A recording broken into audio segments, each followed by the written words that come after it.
تو اللہ سبحانہ تعالیٰ کیا فرما رہا ہے کہ اللہ تعالیٰ کسی قوم کی حالت کو اس وقت تک تبدیل نہیں کرتا جب تک کہ وہ قوم خود اپنی حالت میں تبدیلی نہ لے آئے۔ تو حقیقت میں تبدیلی کیا ہے؟ اللہ تعالیٰ ہمیں یہ بتا رہا ہے کہ تمہیں اپنے آپ کو تبدیل کرنا ہوگا اگر تم واقعی کوئی حقیقی تبدیلی چاہتے ہو۔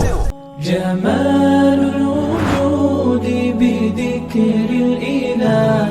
وتصفو الحياة بنور هدى جمال الوجود بذكر۔ اللہ تعالیٰ نے فرمایا سورہ رات کی آیت نمبر 11 میں، ان اللہ لا یغیر ما بقوم حتی یغیر ما بانفسہم، اللہ تعالیٰ کسی قوم کی حالت کو اس وقت تک تبدیل نہیں کرتا جب تک کہ وہ قوم اپنی حالت میں خود تبدیلی نہ لے آئے۔ اس آیت میں اللہ سبحانہ تعالیٰ نے قوم کا لفظ استعمال کیا ہے، نہ لیڈرز کو کہا، نہ آرمی کا کہا، نہ پولیٹیشنز کا کہا، نہ بیوروکریٹس کا کہا، قوم، عوام۔ ٹھیک ہے، یہ لوگ بھی قوم کا ایک حصہ ہیں، لیکن صرف یہی حصہ نہیں ہے، اس میں پوری قوم شامل ہے۔ تو اللہ سبحانہ تعالیٰ کیا فرما رہا ہے کہ اللہ تعالیٰ کسی قوم کی حالت کو اس وقت تک تبدیل نہیں کرتا جب تک کہ وہ قوم خود اپنی حالت میں تبدیلی نہ لے آئے۔ تو حقیقت میں تبدیلی کیا ہے؟ اللہ تعالیٰ ہمیں یہ بتا رہا ہے کہ تمہیں اپنے آپ کو تبدیل کرنا ہوگا اگر تم واقعی کوئی حقیقی تبدیلی چاہتے ہو۔ اگر ہم اپنے آپ کو تبدیل نہیں کریں گے تو تبدیلی کبھی بھی نہیں آ سکتی۔ اور اس آیت کی تفسیر میں ابن کثیر نے 2 روایات بیان کی ہیں۔ پہلی روایت جو ہے اس میں ایک قوم کا ذکر کیا کہ جب جو عروج اور زوال کے، بیسیکلی اس آیت میں اللہ تعالیٰ نے عروج اور زوال دونوں کا ہمیں فارمولہ دے دیا کہ اگر اللہ تعالیٰ جب کسی قوم کو عروج دیتا ہے تو کیا ایسی وجہ ہے کہ وہ عروج کی وجہ سے زوال کی طرف چلی جاتی ہے، اور اگر کوئی قوم ہے جو زوال میں چلی گئی ہے تو اب اس کو کیا کرنا چاہیے کہ وہ زوال سے نکل کر عروج کی طرف دوبارہ آ جائے۔ تو ابن کثیر نے جو پہلی روایت اس میں بیان کی ہے وہ ابن ابی حاتم سے نقل کی ہے، اور فرمایا کہ بنی اسرائیل کے نبیوں میں سے ایک نبی کو اللہ تعالیٰ نے وحی کی اور فرمایا کہ جب کسی قوم میں سے کوئی گھر والے میری فرما برداری والی زندگی گزارتے ہیں اور فرما برداری والی زندگی گزارتے گزارتے نافرمانی کی طرف چلے جاتے ہیں، معصیت کی طرف چلے جاتے ہیں، تو اللہ تعالیٰ فرماتا ہے کہ میں ان کی راحت کو تبدیل کر دیتا ہوں اور ان کو ایسی چیزیں پہنچاتا ہوں جو ان کو تکلیف دینے والی ہوتی ہیں۔ یعنی فرما برداری کر رہے تھے تو اللہ تعالیٰ نے راحت بھی دی ہوئی تھی، سکون بھی تھا، خوشحالی بھی تھی، اپنی مرضی کے حالات بھی تھے، گھر میں بھی امن تھا، گھر میں بھی ایک سیٹسفیکشن تھی، لائف کے اندر ایک سیٹسفیکشن تھی، لیکن کس وجہ سے تھی؟ اللہ کی اطاعت والی زندگی۔ اب جب تک لوگ یہ کرتے رہتے ہیں اللہ تعالیٰ اپنی نعمتیں اور اپنی طرف سے جو راحت ہے، جو سکون ہے، اللہ تعالیٰ اس قوم کو دیتا رہتا ہے۔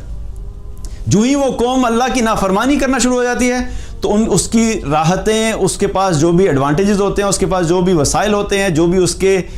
اس کا سکون ہوتا ہے، وہ ایسا ایسا کیا ہوتا ہے، وہ ختم ہونا شروع ہوتا ہے، اور جتنے زیادہ گناہ میں بڑھتے چلے جاتے ہیں اتنی تیزی سے وہ قوم زوال کا شکار ہوتی ہے۔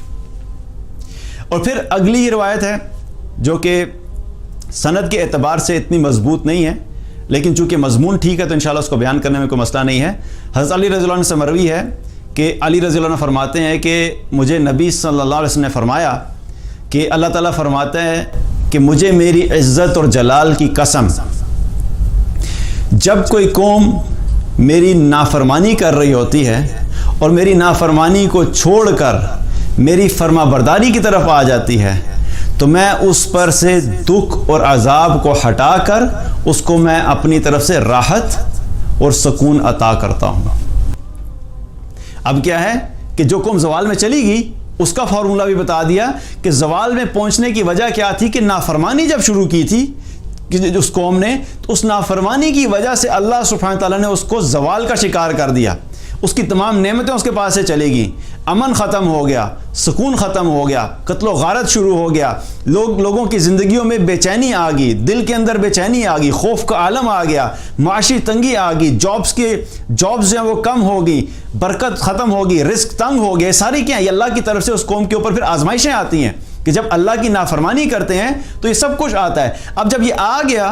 تو نکلنے کے لیے اللہ نے کیا فارمولہ دیا ہے کہ میری نافرمانی کو چھوڑ کے تم فرما برداری والی زندگی کی طرف آ جاؤ. جب تم یہ کرو گے تو اللہ سبحانہ تعالیٰ کی طرف سے یہ ضمانت ہے کہ اللہ تعالیٰ خوف کی کیفیت کو ختم کر دے گا, بد امنی کو امن سے تبدیل کر دے گا,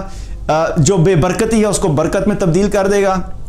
رزق کی جو کمی ہے اللہ رزق میں برکت عطا فرمائے گا, آپس میں جو لڑائی جھگڑے ہیں ان کو ختم کر دے گا, آپس کے اختلافات جو ہیں اس کو ختم کر دے گا, آپس کی دشمنیوں کو آپس کی محبت میں تبدیل کر دے گا. یہ سب چیزیں کس وقت ملیں گی؟ جب اللہ سبحانہ تعالیٰ کی اس بتائی ہوئی اس آیت کے اوپر ہم عمل کریں گے. ان اللہ لا یغیر ما بقوم حتی یغیروا ما بانفسہم. قوم جب تک خود اپنی حالت میں تبدیلی نہیں لے کر آئے گی تب تک یہ حالات تبدیل نہیں ہو سکتے.